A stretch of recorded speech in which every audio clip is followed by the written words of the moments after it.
My topic is reducing car dependency in the US. My intro uses the articles with the headings Planning for Cars and Cities and Unequal Footing for the information. Before the invention of the car, the primary form of transportation was walking, which made communities oriented towards that primary form of transportation. This did not change initially as cars were invented because there wasn't as many of them, but over time, because they rapidly gained popularity, changes needed to be made. Within the first few decades of cars being widely commercially available, use went from a few million to over 20 million.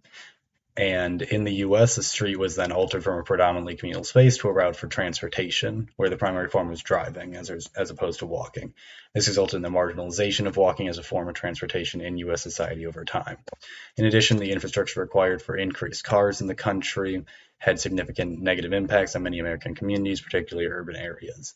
Initial local plans for highways were markedly different from the majority that ended up being built, while local plans focused on intra-city travel within the city, and were more likely to consider community factors and input. Plans from national and state governments focused more on inter-city travel and were primarily focused on the highway's effectiveness at quickly transporting cars. There was also far less consideration towards local concerns related to highways built from national and state funds, which was most of them, resulting in most of the national road infrastructure in the US being built without local concerns in mind.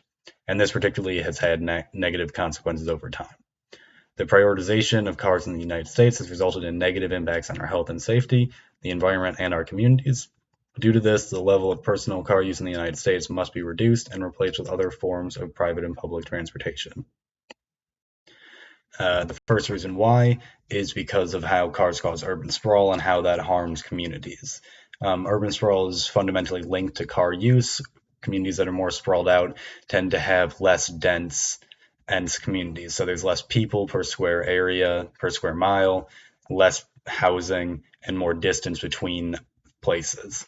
This incentivizes car use and disincentivizes other forms of transportation. Public transit becomes untenable in an area that large and is often not funded from the government, and walking and biking become untenable for the same reason, which means that cars become the only primary mode of transportation.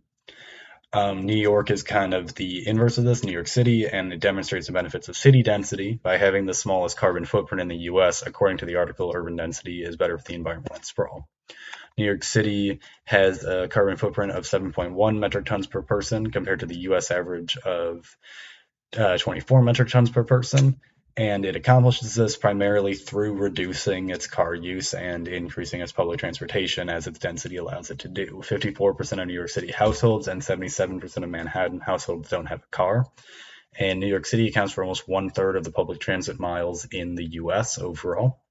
Overall, urban sprawl spreads out cities and necessitates cars more, which makes the cities work worse and just exacerbates problems related to cars for the environment as well as people's health, which are the other two problems related to car dependency. Which brings me to the second point. Widespread car use has significant negative environmental impacts. The main way this is manifested is through greenhouse gas emissions.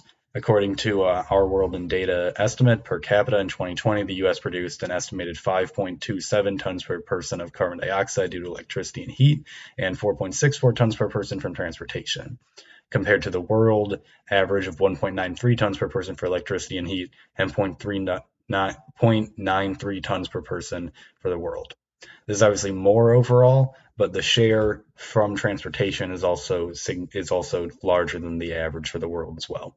And personal vehicles are responsible for a significant part of this, as a separate estimate for 2021 from the EPA suggested that personal vehicles were responsible for an estimated 58% of U.S. transportation emissions.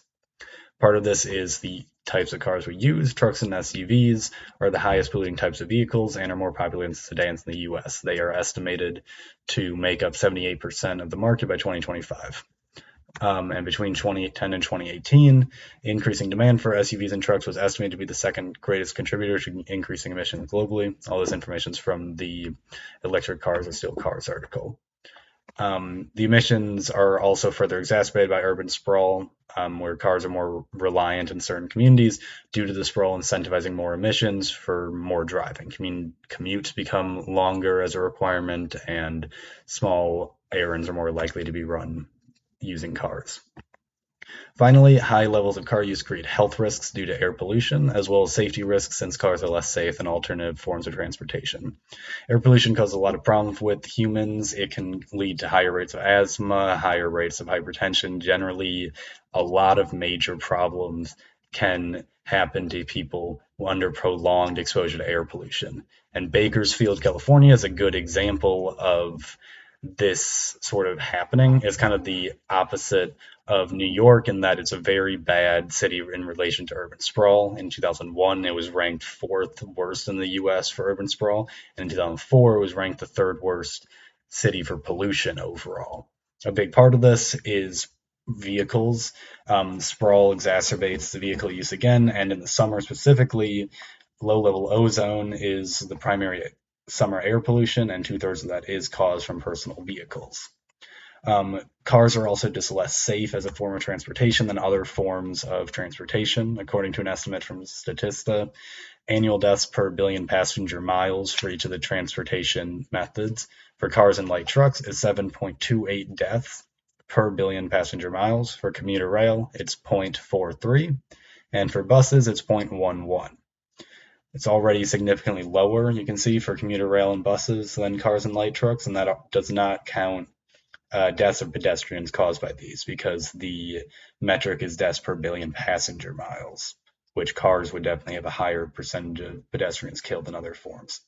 A lot of people will bring up self-driving cars as a counter to make them more safe.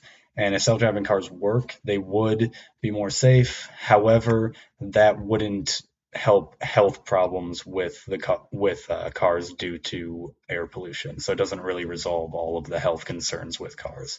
So overall, due to the environmental damages from cars, the communal damages due to urban sprawl, and the health problems and safety problems with cars, the US should reduce our dependency on cars and switch to other forms of transportation.